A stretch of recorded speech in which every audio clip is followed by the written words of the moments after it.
Hello, ഇന്ന് നമുക്കൊരു gender reveal കേക്കാട്ടോ.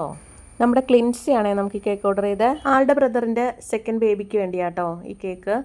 അവർ abroad ആയതുകൊണ്ട് തന്നെ അവിടെ സെലിബ്രേറ്റ് ചെയ്യുന്ന ടൈമിൽ നാട്ടിൽ സെലിബ്രേറ്റ് ചെയ്യാനാട്ടോ അവൾ കേക്ക് ഓർഡർ ചെയ്ത്. ആളെനിക്ക് റെഫറൻസ് പിക്ക് സെൻഡ് ചെയ്ത് തന്നിട്ടുണ്ടായിരുന്നേ.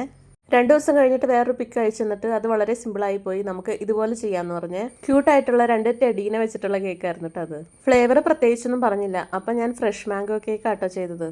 കേക്കിൻ്റെ വെയിറ്റ് 1 kg ആയിരുന്നേ. റെഫറൻസ് പിക്കിൽ ഹൈറ്റ് കേക്ക് ആയിരുന്നെങ്കിലും നമ്മൾ ഹൈറ്റ് ഇല്ലാതെ നോർമൽ കേക്കായിട്ടാട്ടോ സെറ്റ് ചെയ്തത്. നമ്മൾ ഫ്രഷ് ഫ്രൂട്ടുകൾ ചെയ്യുമ്പോൾ കസ്റ്റമറിനോട് ചോദിച്ചിട്ട് കൺഫേം ആക്കിയിട്ട് മാത്രം ചെയ്യാൻ ശ്രമിക്കണം. കാരണം എല്ലാ ഫ്രൂട്ട്സും എല്ലാവർക്കും ഇഷ്ടാവില്ലല്ലോ. പിന്നെ ചിലർക്ക് അലർജിയുടെ പ്രശ്നം കൂടെ ഉണ്ടാവും. അപ്പോൾ അതൊന്ന് കൺഫേം ആക്കണം.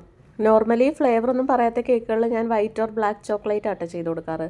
അതാവുമ്പോൾ എല്ലാവർക്കും ഇഷ്ടമാവുകയും ചെയ്യും. അങ്ങനെ നമ്മൾ കേക്കിൻ്റെ ഒരു പാർട്ട് പിങ്ക് വെച്ച് കവർ ചെയ്യുന്നുണ്ട് കേട്ടോ.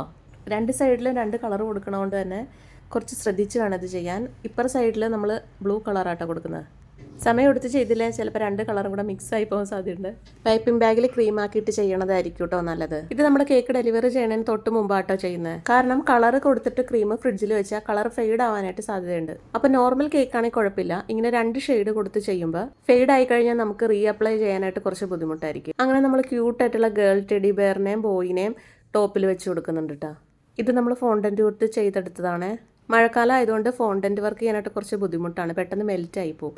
അപ്പോൾ നമ്മൾ ഉണ്ടാക്കിയിട്ട് ഓവനിൽ വെച്ച് ഡ്രൈ ചെയ്തെടുത്തേക്കും കേട്ടോ. ഓവൻ ചൂടാക്കിയിട്ട് ഓവൻ ഓഫ് ആക്കിയിട്ട് ഒരു 10 മിനിറ്റ് ഇത് വെച്ചിട്ട് പിന്നെ പുറത്തെടുത്ത് വെച്ച് കഴിഞ്ഞാൽ ഇത് നല്ലോണം ഡ്രൈ ആയിട്ട് കിട്ടും കേട്ടോ.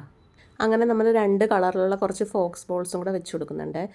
പിന്നെ ബോയ് ഓർ ഗേൾ എന്ന് ഫോണ്ടന്റിൽ എഴുതിയിട്ട് അതും കൂടെ ഫ്രണ്ടിൽ വെച്ചിട്ടുണ്ട് കേട്ടോ. പിന്നെ കുറച്ച് ക്ലൗഡ്സും കുറച്ച് സ്റ്റാറും കൂടെ വയ്ക്കുന്നുണ്ട്. നമ്മൾ ടെഡീസിൻ്റെ ക്യാപ്പിന് ചെറിയ വ്യത്യാസം വരുത്തിയിട്ടുണ്ട് കേട്ടോ. എന്തായാലും ഞാൻ റെഫറൻസ് പിക്ക് കൊടുത്തേക്കാവേ. കേക്കിന് ഹൈറ്റ് ഇല്ലാത്തതുകൊണ്ട് അതിൻ്റെ ചെറിയ വ്യത്യാസം ഉണ്ടെങ്കിലും മാക്സിമം നമ്മൾ റെഫറൻസ് പിക്കിലെ പോലെ തന്നെ ആക്കാനായിട്ട് ശ്രമിച്ചിട്ടുണ്ട് കേട്ടോ. എന്തായാലും ഓർഡർ ചെയ്ത ആൾക്ക് കേക്കിൻ്റെ ലുക്ക് ഒരുപാട് ഇഷ്ടമായേ. നിങ്ങൾക്ക് എല്ലാവർക്കും ഈ ടെഡി കുട്ടന്മാർ ഇഷ്ടമായോ? ഈ കേക്ക് ഇഷ്ടമായി എല്ലാവരും സബ്സ്ക്രൈബ് ചെയ്യണേ, ഒരു ലൈക്കും കൂടെ തരണേ. അപ്പോൾ ഇനി അടുത്ത വീഡിയോയിൽ കാണാം. താങ്ക്